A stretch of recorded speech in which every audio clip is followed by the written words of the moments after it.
जय हिंद। आज की वीडियो मैथ से रिलेटेड है। मैथ आपको कैसे कवर करना है, अगर आपकी मैथ वीक है तो कैसे आप उसे स्ट्रॉन्ग करेंगे, या मैथ्स में आपको बहुत सारे डाउट्स रहते हैं या मैथ्स में आपका प्रैक्टिस सेट में अच्छा स्कोर नहीं होता है तो कैसे आप मैथ्स को कवर करेंगे। इन सारे पॉइंट्स पे मैं पॉइंट बाय पॉइंट डिस्कस करूंगा। आप लोगों ने बहुत सारा कमेंट किया और आपका बहुत बहुत शुक्रिया, जो आप लोगों ने बहुत बहुत ही कम टाइम में बहुत अच्छा रिस्पॉन्स किया, इसके लिए बहुत बहुत थैंक यू आपका।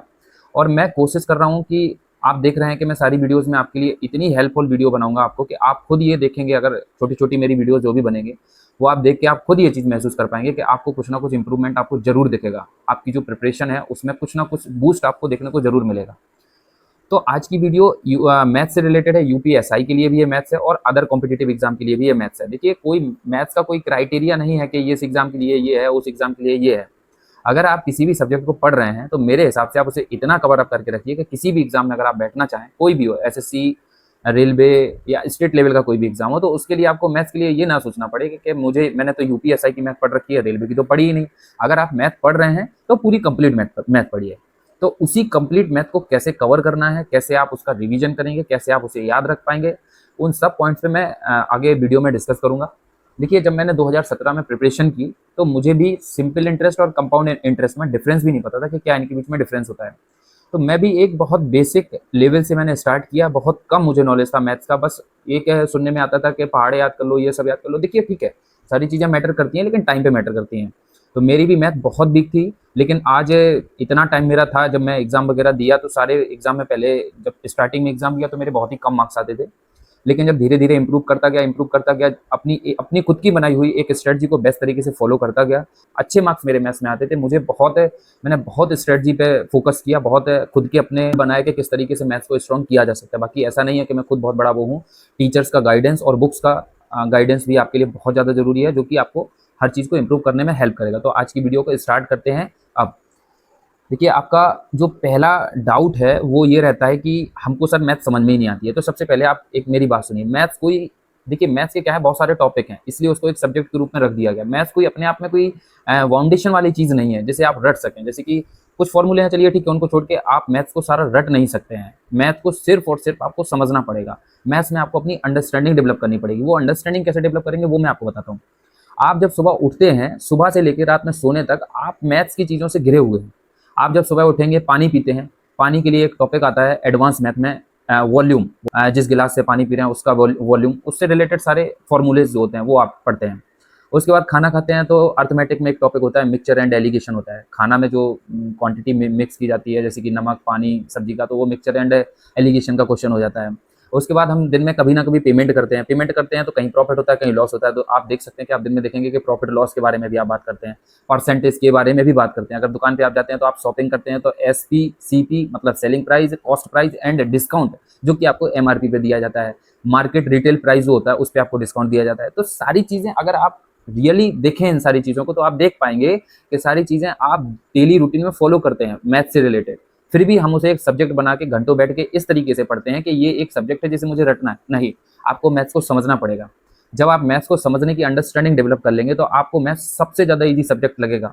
वो कैसे करना है, क्या उसके लिए आपको मतलब कौन सी टिप्स मैं आपको बता रहा हूँ जो फॉलो करना है। तो आज उन सारी टिप्स पे धीरे धीरे मैं कंटिन्यू कर रहा हूँ। जैसे कि एक सबसे कॉमन चीज़ होती है कि जब हम किसी टीचर से पढ़ते हैं, मैथ्स को पढ़ने के लिए किसी टीचर के पास जाते हैं, किसी भी टीचर से आप पढ़िए, सारे टीचर्स अच्छे होते हैं, बस डिपेंड करता है कि हम उनसे कितना गेन कर पा रहे हैं। हर टीचर चाहता है कि मैं अपने स्टूडेंट को 100% दूँ, लेकिन हम उनसे कितना गेन करते हैं ये डिपेंड करता है। तो जब भी हम किसी टीचर से पढ़ने जाते हैं तो आपका फर्स्ट प्रायोरिटी होना चाहिए कि आपके एक नोट्स जरूर तैयार होना चाहिए, क्योंकि नोट्स आपको इतना हेल्प करेंगे आपकी प्रिपरेशन के लिए कि आप सोच भी नहीं सकते हैं। नोट्स बनाइए आप। नोट्स बनाने का भी एक तरीका होता है। जब भी आप नोट्स बनाएं, तो जैसे कि मान लीजिए टाइम एंड वर्क का आपने नोट्स बनाया और उस टाइम एंड वर्क टॉपिक का नोट्स में आपने लिखा, तो टाइम एंड वर्क के पीछे 2 या 3 पेज आप जरूर छोड़ दीजिए। जो टॉपिक आपका कवर हो गया, जैसे टाइम एंड वर्क कवर हो गया, उसके पीछे 2-3 ब्लैंक पेज छोड़ दीजिए। इससे होगा क्या कि जब भी आप कोई प्रैक्टिस सेट लगाएंगे, जब आपके टॉपिक कवर हो जाएंगे तो आप प्रैक्टिस सेट लगाएंगे एग्जाम का। तो जब प्रैक्टिस सेट लगाएंगे तो उसके जो ब्लैंक पेज हैं, उन प्रैक्टिस सेट में आपको टाइम एंड वर्क के कुछ ऐसे क्वेश्चंस देखने को मिलेंगे जो आपने टाइम एंड वर्क वाले टॉपिक में नहीं पढ़े होंगे, और वही क्वेश्चंस आपको दिक्कत करते हैं। एग्जाम में जब बैठते हैं तो लगता है कि टाइम एंड वर्क टॉपिक तो मैंने पढ़ा था, लेकिन मुझे वो क्वेश्चन ही नहीं मिले जो मैंने पढ़े थे। तो वो जो क्वेश्चन आपको नहीं मिले, वो क्वेश्चन होते हैं प्रैक्टिस सेट में। तो कई जब आप प्रैक्टिस सेट की प्रैक्टिस कर लेंगे तो वो क्वेश्चन आपको मिलते हैं। तो उन क्वेश्चंस को आप अपने उस टॉपिक के नोट्स में नोट डाउन करिए और उनका सॉल्यूशन लिखिए। उनका खुद का सॉल्यूशन जो बुक में दिया वो भी लिखिए, और आप उसका क्या सॉल्यूशन बना सकते थे वो सॉल्यूशन लिखिए। अगर आपको लगता है आपको किसी चीज़ में डाउट आता है तो उस क्वेश्चन का सॉल्यूशन आप किसी टीचर से लीजिए, जो आपके साथ रहता हो उससे लीजिए। तो उन 2-3 सॉल्यूशंस को उस क्वेश्चन के नीचे जरूर नोट डाउन करिए, क्योंकि वो क्वेश्चन जो आज आपको मिला है वही क्वेश्चन कुछ दिन बाद रिपीट होकर आपके किसी एग्जाम में आपको मिलेगा, तब आपको उस क्वेश्चन की वैल्यू समझ में आएगी। हम क्या करते हैं, जब भी पढ़ाई करते हैं तो हम मैथ्स को, जैसे कि टाइम एंड वर्क मान लो हम पढ़ रहे हैं, प्रॉफिट लॉस पढ़ रहे हैं, डिस्काउंट पढ़ रहे हैं, परसेंटेज पढ़ रहे हैं, कोई भी टॉपिक ले लीजिए, सिंपल इंटरेस्ट, कंपाउंड इंटरेस्ट, जब हम पढ़ते हैं उस टाइम हमें वो पूरा समझ में आता है, उसके बाद हमें भूल जाता है। तो इसके लिए आपके लिए जो मैंने अभी नोट्स के बारे में बताया, ऐसे नोट्स आप जरूर तैयार कीजिए। हो सकता है कि आपको प्रिपरेशन करते करते ज़्यादा टाइम हो गया हो। अब आप सोच रहे होंगे कि मैं इतने सारे नोट्स नहीं तैयार कर सकता, या मैंने सारा कवर कर रखा है, मैं नोट्स नहीं बना पाया, तो कोई दिक्कत नहीं है। कुछ बुक्स मार्केट में अवेलेबल हैं, उन बुक्स को भी आप परचेज कर सकते हैं। जैसे कि राकेश यादव सर की एक हैंड रिटन नोट्स है, बता दूंगा, आप अभी स्क्रीन पे देख सकते हैं कि ये राकेश यादव सर की एक हैंड रिटन नोट्स बुक है, इसे आप परचेज कर लीजिए। इस बुक में भी जो टॉपिक आप कोचिंग में पढ़ रहे हैं या जो टॉपिक आपने पढ़ रखा है, उस टॉपिक को इस बुक में कवर अप करिए, और कवर अप करने के बाद इससे जो नए क्वेश्चंस आपको मिलते हैं वो या तो अपने नोट्स में लिखिए, या नोट्स आपके पास नहीं है, कहीं और से आपको क्वेश्चंस मिलते हैं तो इस बुक में लिखिए। मतलब मेरे कहने का ये तात्पर्य है कि आपके पास एक ऐसा नोट्स या एक ऐसी बुक होना चाहिए जिसमें आपकी वो सारी चीजें अवेलेबल हो, हर टॉपिक के हर टाइप के क्वेश्चंस अवेलेबल हो, जो आप एग्जाम देने जाने के पहले रिवाइज कर सकें।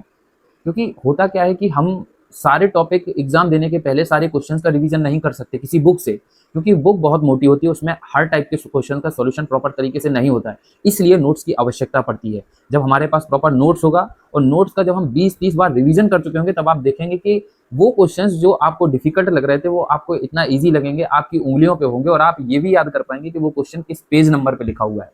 ठीक है, तो जब भी आप प्रैक्टिस स्टार्ट करें, कोचिंग स्टार्ट करें सॉरी, तब आप अपना जो है इस तरीके का नोट्स जरूर बनाएं। अगर आपकी कोचिंग कंप्लीट हो चुकी है, आप प्रिपरेशन कंप्लीट कर चुके हैं, तो जो आपके नोट्स बने उसमें ये चीजें जरूर फॉलो अप करें जो मैंने अभी आपको बताई, कि अगर आप कोई प्रैक्टिस सेट लगा रहे हैं तो उसमें अगर कोई आपको नया क्वेश्चन मिलता है तो उसे उसमें जरूर नोट डाउन करिए। अगर आपके नोट्स पूरे भर चुके हैं तो उसमें एक नया पेज मेंशन कीजिए, उसे गम से किसी टेप से चिपकाइए, और उस पेज में वो सारी चीजें, आपका एक खुद का कलेक्शन होना चाहिए पूरा का पूरा मैथ का, कि हाँ मेरा एक कलेक्शन है और इसमें 100% आउट ऑफ 100% क्वेश्चन हैं जो पेपर में मुझे मिले हैं।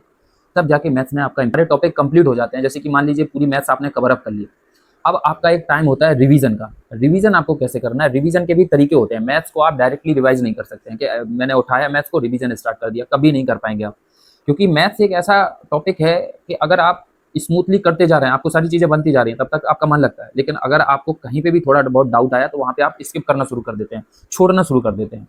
कई टॉपिक में भी ऐसे टॉपिक होते हैं, जैसे कि मान लीजिए कोई टॉपिक है simple interest and compound interest, इसमें भी जो इंस्टॉलमेंट वाले क्वेश्चंस होते हैं, कुछ लोग इसको स्किप कर देते हैं, छोड़ देते हैं। वही क्वेश्चंस जब आपको पेपर में जाके मिलते हैं तब आपको प्रॉब्लम होती है कि काश मैंने ये पढ़ लिया होता तो मेरा एक नंबर से जो सिलेक्शन रुक रहा है वो नहीं रुकता, या ये क्वेश्चन बन जाता तो मेरी रैंक अच्छी लग जाती, या मुझे पोस्ट अच्छी मिल जाती। तो वो सारी चीजें आपको दिक्कत करने लगती हैं। तो आप प्रयास करिए कि अगर आप कोई भी टॉपिक पढ़ रहे हैं तो उसे पूरा 100% कवर अप करिए।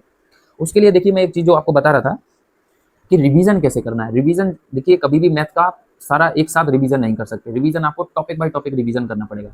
आप क्या करिए कि अपने 2 टॉपिक कोई भी चूज करिए। जैसे कि मान लीजिए कि आपको 2 टॉपिक, जैसे कि मान लीजिए, या आप प्रयास करिए कि उन 2 टॉपिक को चूज करिए जिसमें एक सरल टॉपिक हो और एक कठिन टॉपिक हो। मतलब एक आपको पढ़ने में इजी लगे और एक थोड़ा सा आपको लगे कि नहीं भाई मुझे ये थोड़ा सा डिफिकल्ट लगता है। तो 2 टॉपिक हमेशा चूज करके रखिए मैथ्स में, जिनका आपको रिवीजन करना है। पर डे रिवीजन का टारगेट भी सेट करके रखिए कि मुझे 50 to 60 क्वेश्चन करना है, 100 क्वेश्चन करना है, जितनी आपकी कैपेसिटी हो। जैसे कि अगर आपको मैथ्स कम आती है, आपका नहीं उसमें ज्यादा मन लगता है, तो आप ज्यादा मत डिसाइड करिए, आप 50 क्वेश्चन डिसाइड करिए कि मुझे 50 क्वेश्चन पर डे 2 टॉपिक से करना है, ये मेरा टारगेट है आज का। तो अगर आप उस टारगेट को सेट करें तो 50 क्वेश्चंस एक टॉपिक से मत करिए, आप 2 टॉपिक से करिए। एक इजी टॉपिक ले लीजिए उसमें से, और एक डिफिकल्ट टॉपिक ले लीजिए। इजी टॉपिक जो भी होगा आपका, उसको स्किप करिए 50 क्वेश्चंस के लिए, और जो डिफिकल्ट वाला टॉपिक है, जो आपने डिफिकल्ट टॉपिक चूज किया है, उसके 50 क्वेश्चंस करने का प्रयास कीजिए। जैसे मैं आपको एग्जांपल दे देता हूं कि जैसे कि मान लीजिए कि एक फ्रैक्शन वाला टॉपिक ले लिया जो कि इजी है, और एक हमने प्रॉफिट लॉस का ले लिया जो डिफिकल्ट है। तो आप प्रयास करिए कि हम प्रॉफिट लॉस के 50 क्वेश्चंस करेंगे, और फ्रैक्शन के अगर टाइम बचा तो बाद में कर लूंगा, अगर नहीं बचा तो कोई बात नहीं, क्योंकि वो इजी लग रहा है आपको, इस वजह से आप उसे नहीं करेंगे।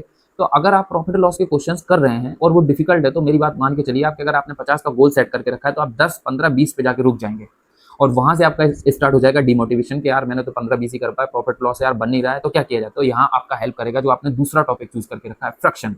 आप फ्रैक्शन को आप उठाइए और उसके 30 क्वेश्चन फटाफट मार दीजिए, आपके 50 क्वेश्चन कवर अप हो जाएंगे और आप 2 टॉपिक का रिवीजन कर पाएंगे। फ्रैक्शन का भी रिवीजन हो गया आपका और प्रॉफिट लॉस का भी रिवीजन हो गया। तो जब आप लास्ट में देखेंगे, जो आपने अपनी दिन भर की स्ट्रेटजी बना के रखी है कि आज मुझे मैथ्स के 2 टॉपिक के 50 क्वेश्चंस कवर अप करना चाहिए थे, तो उसमें जब आप लास्ट में देखेंगे कि मैंने 50 क्वेश्चंस कवर अप कर लिए हैं, अब आप ये नहीं सोचेंगे कि मैंने 50 में से 20 प्रॉफिट लॉस की है, 30 फ्रैक्शन की, बट आपका जो टारगेट है जो पूरा हुआ है वो आपको मोटिवेशन देगा। आपको एक गोल अचीव करने के लिए आपको आगे बढ़ने का एक मोटिवेशन देगा कि हाँ, मैंने अपने गोल को अचीव किया है। और जब आप नेक्स्ट डे करेंगे तो आप प्रॉफिट लॉस और उसके अलावा कोई डिफिकल्ट टॉपिक चूज करेंगे, जैसे कि मान लीजिए कंपाउंड इंटरेस्ट और प्रॉफिट लॉस चूज कर लिया, तो अब आपको प्रॉफिट लॉस इजी लगेगा और कंपाउंड इंटरेस्ट आपको थोड़ा सा डिफिकल्ट लगेगा। तो धीरे धीरे ऐसे सारे आपके सब्जेक्ट स्मूथली आपको लगने लगेंगे कि हाँ भाई, प्रॉफिट लॉस ईजी है या कंपाउंड इंटरेस्ट डिफिकल्ट है, सारी चीजें आपकी एक लेवल पे आके सेट हो जाएंगी। देखिए, मैथ्स में जितना आप प्रैक्टिस करेंगे, जितने आप क्वेश्चंस का टारगेट रखेंगे, उतनी ज़्यादा आपको मैथ करने में आसानी होगी। कोई भी एग्जाम के आप प्रैक्टिस सेट करिए तो उसमें भी आप देखेंगे कि जब धीरे धीरे आप इंप्रूवमेंट करते जाएंगे तब आपको आसानी होगी क्वेश्चंस को करने में। एक और काम करिए, जो नेक्स्ट मैं टॉपिक की बात करूँ, इसमें नेक्स्ट पॉइंट की बात करूँ, तो एक है जैसे कि मान लीजिए आपके सारे टॉपिक कवर अप हो गए, आपने सारा मैथ्स कवर कर लिया और अर्थमेटिक भी पढ़ लिया, एडवांस भी पढ़ लिया, लेकिन अभी भी कॉन्फिडेंस लेवल अपना जीरो है। या जीरो क्या मतलब, 10%, 50% या 20%, जो भी आपका कॉन्फिडेंस लेवल है, तो उसे बूस्टअप करने के लिए आप क्या करिए, प्रैक्टिस सेट लीजिए, उसमें क्वेश्चंस का आइडेंटिफिकेशन कीजिए। आइडेंटिफिकेशन का मतलब है कि ये डिसाइड करिए कि मिक्सर एंड एलिगेशन का है, कि प्रॉफिट लॉस का है, कि कंपाउंड इंटरेस्ट का है, कि परसेंटेज का है, कि डिस्काउंट का है। उसके जो क्वेश्चंस हैं, जैसे कि उसमें लिखा रहता है 1 नंबर 2 नंबर, तो उस क्वेश्चंस के आगे आप उस टॉपिक का नाम जरूर लिखिए कि ये रेशियो प्रोपोर्शन का क्वेश्चन है, ये फ्रैक्शन का क्वेश्चन है। कई लोगों को रेशियो प्रोपोर्शन, अनुपात समानुपात और भिन्न में भी अंतर नहीं पता होता है, 1/2 और 1:2 में क्या अंतर होता है। तो ठीक है, जब आप इन सारी चीजों को नोट डाउन करेंगे तब आप देखेंगे कि मैं टॉपिक को जज कर पा रहा हूँ कि किस टॉपिक का मुझे कितना नॉलेज है और किस टॉपिक में मुझे कमजोरी फील हो रही है, मतलब किस टॉपिक को मुझे और ज्यादा पढ़ने की आवश्यकता है। तो जब आप इस तरीके से धीरे धीरे स्ट्रेटजी बनाएंगे अपनी और धीरे धीरे आप इन सब चीज़ों पर वर्क करेंगे, तो आप खुद ही देखेंगे कुछ समय बाद कि आप में इंप्रूवमेंट दिख रहा है। जैसे कि मैंने अभी जो बताया कि प्रैक्टिस सेट में 25 क्वेश्चंस मिनिमम रखिए, मैक्सिमम पे मत जाइए, मिनिमम से मिनिमम सोचिए। जैसे कि आप अगर एसएससी एमटीएस के कुछ भी, कोई भी प्रीवियस ईयर वाला ले लीजिए, कोई भी पुराने से पुराना उठा लीजिए, मैथ्स तो वही है, बस उसके सॉल्यूशन चेंज होते जा रहे हैं। जबकि मैथ्स के जो क्वेश्चन है वो पुराने ही है, बस सॉल्यूशन, जैसे कि पहले टाइम एंड वर्क अगर एक दिन में 10 करता है 15, तो 1/10 और 1/15 वाला मेथड था। लेकिन अब वही मेथड जो है एलसीएम में कन्वर्ट हो गया कि 10-15 का आप एलसीएम 30 ले लीजिए और उसे डिवाइड करके एक दिन का काम निकाल लीजिए। तो जो मैथ्स के सॉल्यूशन है वो चेंज हो रहा है, मैथ्स के क्वेश्चन नहीं चेंज हो रहे हैं। तो आप, जो मैं बता रहा था आपको कि क्वेश्चंस का आइडेंटिफिकेशन जरूर कीजिए। आइडेंटिफिकेशन करना आपको, आप देखिएगा जब आप 10-15 दिन करेंगे तब आपको बहुत इंटरेस्टिंग लगेगा, ये कि बहुत अच्छा टॉपिक है ये आइडेंटिफिकेशन करना। इससे आपको क्वेश्चंस की वैल्यू पता चलेगी कि क्वेश्चंस किस लेवल का है, किस टॉपिक का है और इसे मुझे किस तरीके से करना चाहिए। उसके बाद अगर मैं बात करूं कि प्रैक्टिस सेट जो है उसमें आप क्वेश्चंस को सॉल्व भी करिए। अगर आप प्रैक्टिस सेट कोई भी देख रहे हैं, आपने आइडेंटिफिकेशन कर लिया कि ये इस टॉपिक का, उसके बाद आप क्वेश्चंस को सॉल्व करिए। और अगर आपको किसी क्वेश्चन का नहीं सॉल्यूशन आ रहा है तो आपने जो नोट्स प्रिपेयर किए हैं उस नोट्स में जाके देखिए, और जो प्रैक्टिस सेट है उसमें भी उसका सॉल्यूशन लिखिए। और अगर वो क्वेश्चन नया है और आपके नोट्स में नहीं है तो उस क्वेश्चन को अपने नोट्स में जाके नोट डाउन करिए। आप जब सारी चीज़ों को एक दूसरे से इंटरकनेक्ट कर देंगे, एक दूसरे से जोड़ देंगे, तब आप देखेंगे कि मैथ में आपको बहुत मजा आने लगेगा।